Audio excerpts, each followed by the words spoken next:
On document layout. So it is a very simple session, and it is just going over the documents that will show in any of your testing, or if you're on Skills Forward and you're using websites and you've seen something, actually this hasn't been covered. It's just the content in that document itself. I think it's one of those things, I mean, that we sort of miss sometimes, because obviously spend a lot of time in things like spelling, punctuation and grammar and getting the right language techniques and all the things we've gone through today.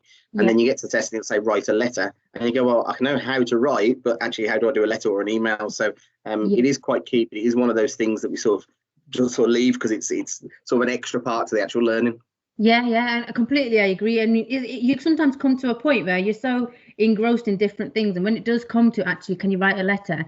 You probably will be able to, but then you won't get all of the techniques in and all of the language features, and that's what we're trying to relay together. Thanks for that, Paul. Super. So the session objectives is basically just. Sorry, did someone say something? I think somebody was just joining. Yeah, Shahida. Okay. Yeah. Perfect. So it's just to understand the different documents and the layouts of it, and what's actually included in each document. So letters is the first one. Without obviously me giving you a bit of indication, I've shown you the screen. Can anyone tell me what any of these are actually called? So what actually goes into a letter from your knowledge, and then we can discuss it. So in the chat, if anyone wants to type away.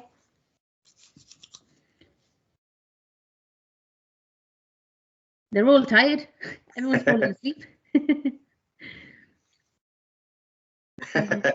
Becky is, definitely. Fantastic. Okay, I'll go through it quickly just for you, Rebecca. I've got one question quickly before you put it up, Eamon. So this letter says yours faithfully at the bottom. I ask people, is that correct? And if so, why is it faithfully? And what else could it be? So okay. Louise is correctly put, it could be sincerely, yours sincerely. And there is a rule as to whether you use faithfully or sincerely. Can we tell what that is? And again, whether this one's correct on this letter. Did you want me to answer that now? Or do you want me to go through it and answer it? I'm going to give it a minute and see if anybody else can. Okay. Oh, it's just stopped. So yeah, I think Natalie's got it. It is. It will come up in a moment. But yeah, it says it's Madam. Yeah. Louise is right. It depends on who your letter is addressed to. Fantastic. Super. So you understand the basics of it, which is perfect, and that's what we're trying to deliver today. So your address goes at the top right hand side, but do not include your name, and follow this with the date written in full. I usually try and say leave a space, just the same way me and Paul have as well on the screen. So after the postcode, leave a space, just one space, and then the date underneath directly. You do see somebody put the date on the left-hand side, and I think, as far as I'm aware, I don't think it matters. I think the usual convention is, as Amy said, leave a gap, then put it under your address. I think if you normally put it on the left and that's what you want to do, I don't think you'd lose any marks on that. But as long as you've got it in there and the key is written in full, rather than just 3-2-21.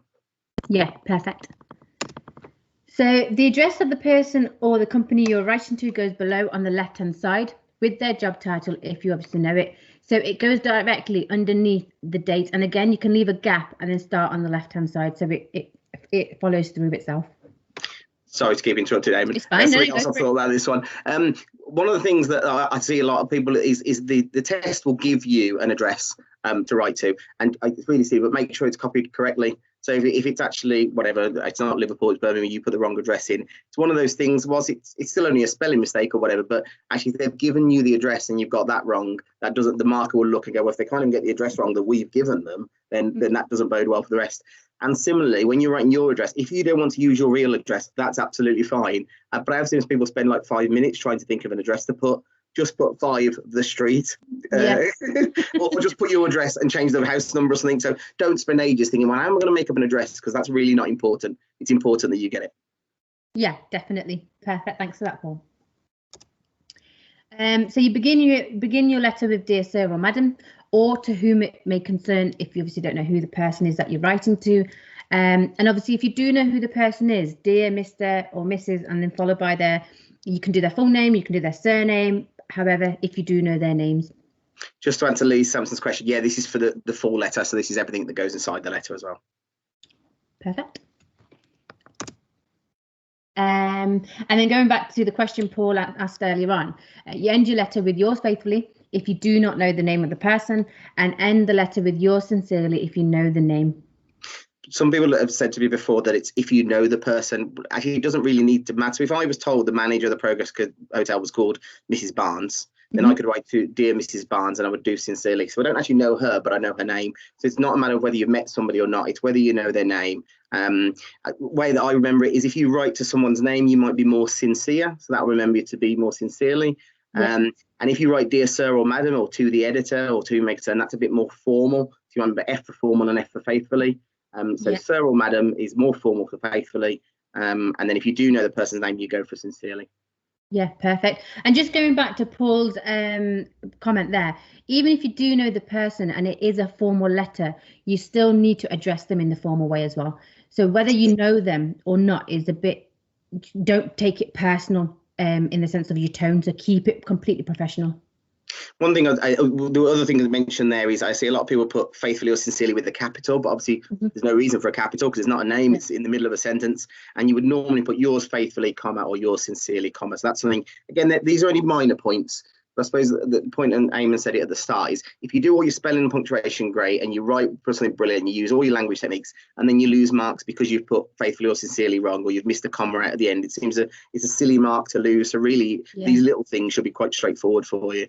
Yeah, definitely. And it always helps in the long run as well. Sorry, Paul. Yeah. So the other thing I was going to say, obviously this is convention because we're talking about a test. If in real life you write a letter and at the end of it you put best regards or kind wishes or yours in faith or whatever you want to write, that's absolutely fine. But we're doing a test here. So really the marker wants to see this kind of layout with yours faithfully or yours sincerely at the end. That doesn't mean your letters that you write every day are wrong. It just means this is, if you like, the traditional convention of letters.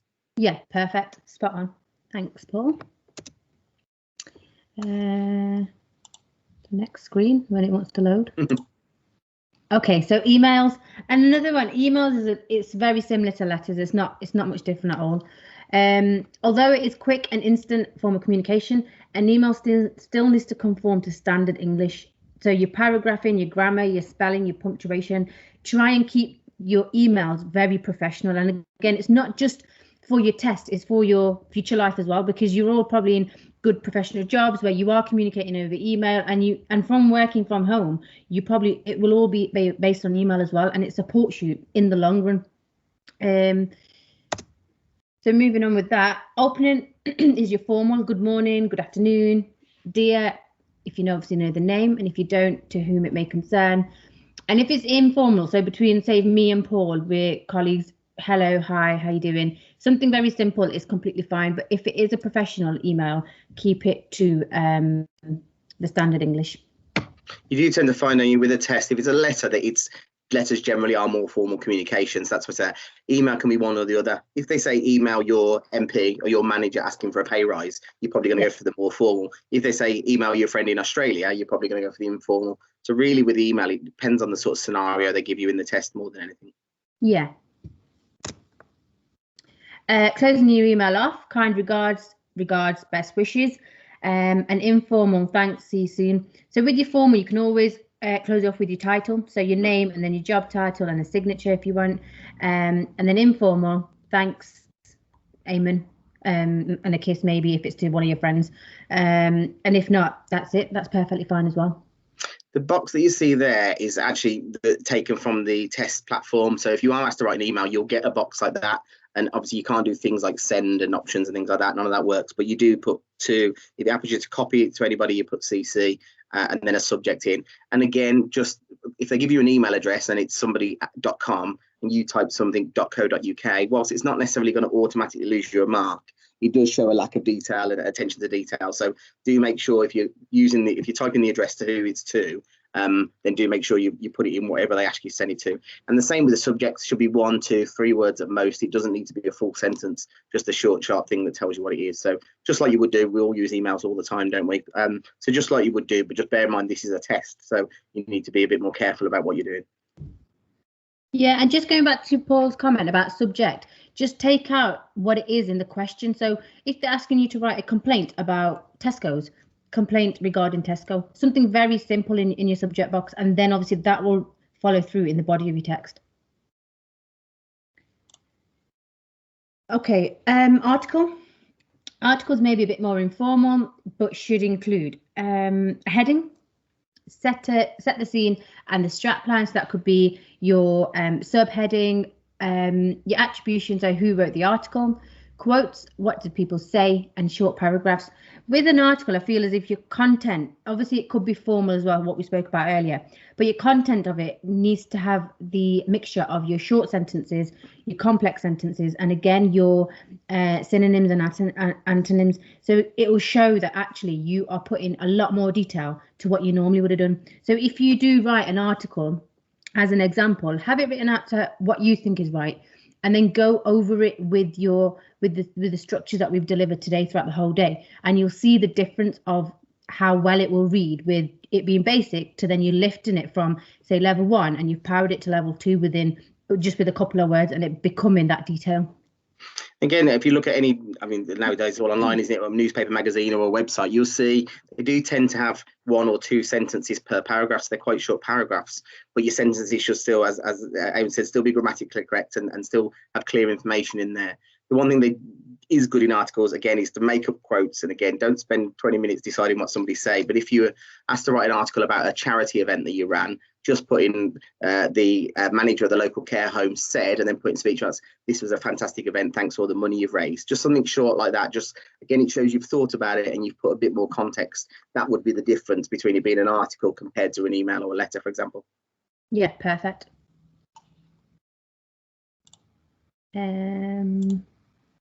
Okay, so reports. I find reports are a really difficult one for learners to understand from level 1 to level 2.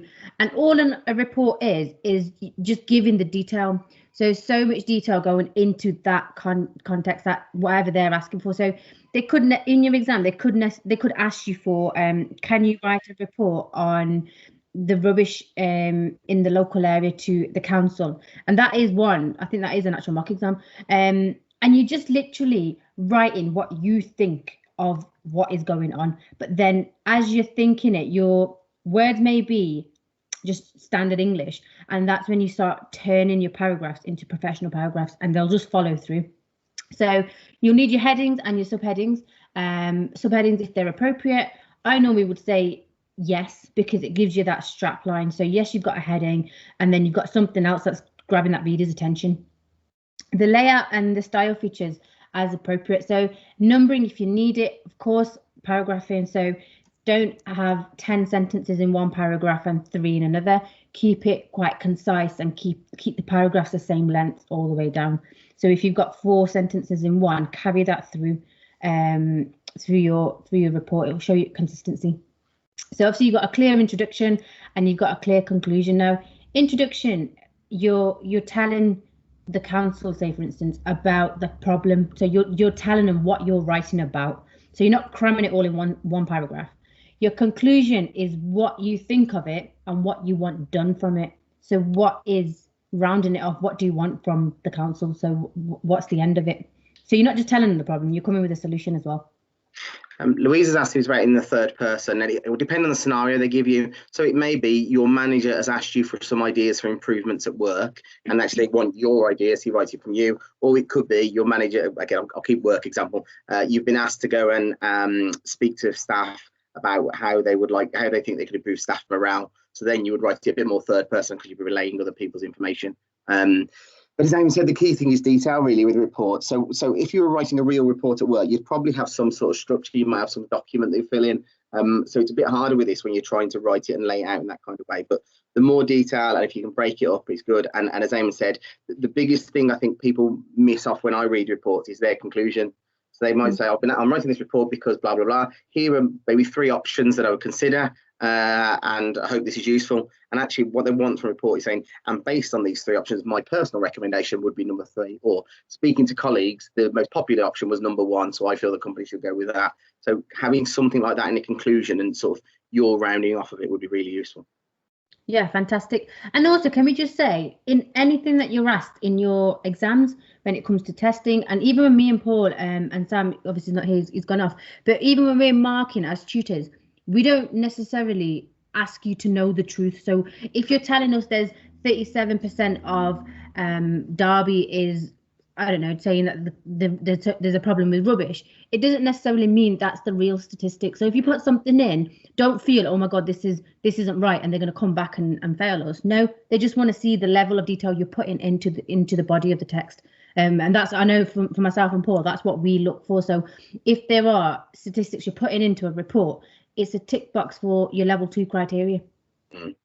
And the other way, if you have got someone, you know them because it's up your street. I had somebody years ago who had to write something about volunteering for an animal charity, and she did it on like a Monday, and on that weekend she'd actually volunteered for the RSPCA the weekend, so it was right up her street, so she could literally talk about what really happened, and it made it so much easier because she hadn't got to imagine anything. So if you can use your personal experience or something from work, Louise would be good at that one if it was about dogs, but if you can use personal experience, then feel free to. Don't feel you have to make everything up to be elaborate. But as Eamon said, if you do, the worst thing you do is spend a long time thinking, well, should I put 20% or 30%? In the nicest way possible? It doesn't really matter. It's the fact that you've recognised that a statistic in that place would be useful addition to your report rather than actually what the figure is. Yeah, perfect. Okay, so the next one, speeches, we covered earlier on, but we'll obviously go over it again in this PowerPoint. So opening acknowledgement of the audience. On the right hand side, we've picked a small speech about smoking.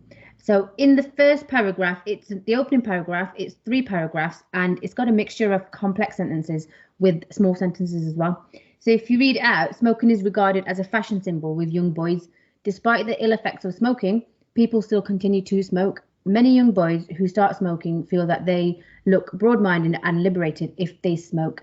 So again, they've used synonyms there, same words, same meaning, different words in the same paragraph. But had I have seen that in, on a shelf in Asda or something, I'd be like, oh my God, let me carry on reading it, because it brings you in. It makes you want to read as the reader. So make sure when you open your paragraph, that bit is probably the most important as closing it off, because we want to be drawn in to the speech. I think speech is something they've only recently introduced to the functional skills. You didn't used to get that asked very often before. So there isn't really a set format, because a speech, obviously, you would normally write it so that you can read from it. So it doesn't really matter how you lay it out too much. I mean, obviously, it's useful to put a heading and maybe if there's bullet points, that sort of breaks it a bit. But as Aim said, it's more about the content for a speech and having a clear acknowledgement or clear introduction and something at the end. Thank you for listening today, and I'd like to invite questions or something to make it sound realistic is good. But I have noticed more and more tests they seem to put in a speech, because it's a bit more, it is about using your synonyms and things like that, and it's challenging your language techniques more than necessarily your structure or how it looks. Yeah, perfect.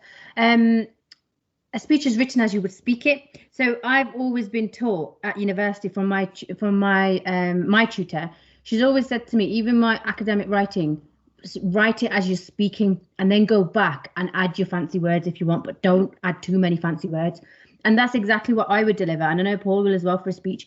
Write the speech as you are talking. So if that means you're adding words that shouldn't be there and they don't read right, that's completely fine, because you're going to go back to it and do a second draft and maybe a third draft until you've hit it to say, actually, if this comes in my test, I know how to do this now because I've nailed where I'm going wrong. So the marker may not know you, but me and Paul do. And if you're giving us a speech and I'm reading it thinking, oh my God, this isn't Paul writing this speech, somebody's written it for him, I'll probably return it and say, can you please rewrite this so I know it's you writing it. So just say it as if you're speaking it, and you'll hit that criteria as you're going along. Bringing the speech to a close. So if you have a look at the last few sentences, moreover, the family members and close friends of the smoker should also play their part to make the smoker aware about the bad effects of this habit. Although it requires strong, they will need to stop smoking. But once you plan to give up, you can definitely do it. That doesn't read well, but if you have a look at it, the concept of it is this is what needs to happen moving forward. So it's the next plan of how to close it off. So they've come with the problem in the speech, but they've also come with a solution as well. I know somebody's asked a question that I wanted to come back. Yeah, Louise just mentioned about whether you'd include humour And I'd say, yeah, I Yeah. actually, if appropriate, yeah, I think that's fine. Again, generally, if they're asking you to write a speech, it's probably a little bit more, a little bit less formal than maybe asking a formal letter or something. So I think something like that is absolutely fine, unless they say, yeah, you're talking about something that's extremely serious, but it's probably more like an everyday kind of thing. So it might say, give a speech about your favourite holiday. So putting the personal touch in it would be fine. I think that would be key for a speech. Yeah, I completely agree. I'd add it in, because even if it's, say it's formal, it still brings in that reader. Yeah. And that's what I would normally go for, to be fair.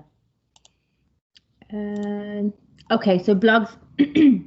Again, the common questions that I get from my learners, and I know Paul does as well, they find it difficult to write a blog.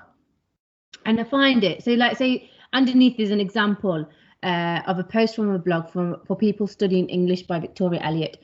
It talks about a visit to the garden of S.C. Lewis, who wrote the Narnia books. So if you look at the context, the layout is very like an article. So you've got your heading, you've got your title, your subheading, and then you've got your paragraphs with maybe an image.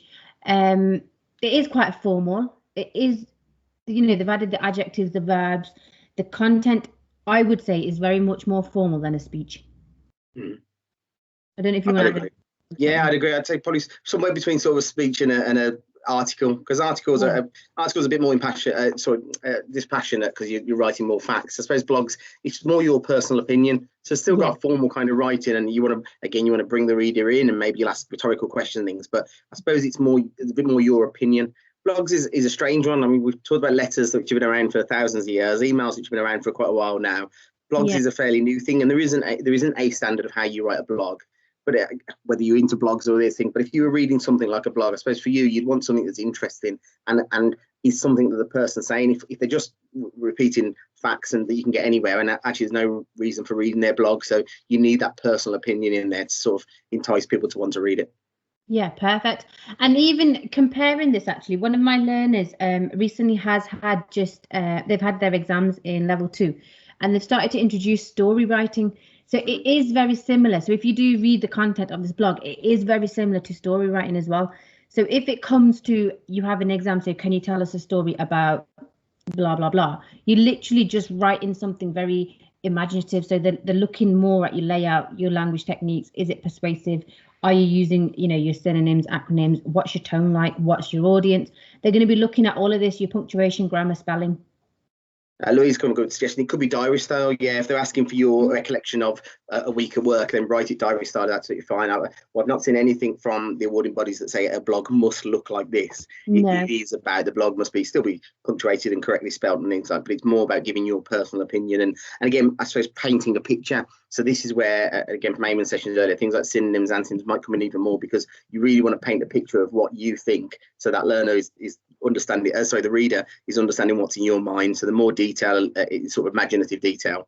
This is probably one of the more difficult ones. I think I would struggle. I don't think I'm particularly an imaginative person. I quite like facts and figures, and so I'd be fine with those. I think a blog, especially if it's a topic that you don't really know much about, let's say write your favourite book and talk about your favourite book, and you've not read a book for 20 years, you might find that a bit struggle. But again, I suppose the more detail you can put, the better. Yeah, definitely. And like I mentioned in the presentation previously, synonyms and antonyms, try and have your own little diary going. So you look at the words and you've got different adjectives, different verbs, different nouns going in, and that will start building the content of your writing. Because yes, it's imaginative, but they are looking at your layout and your context. So try and have your own little cards. I know I'm very visual, so I can't do reading. If somebody give me that to read, I'll just look at it like, oh my God. But my words are normally written next to me. So as a tutor, if I need to write something, I still have my own dictionary going, because it supports me as well.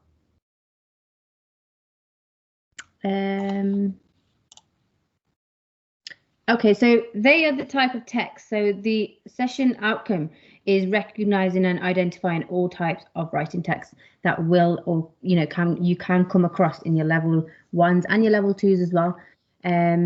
Exams. Does anyone have any questions?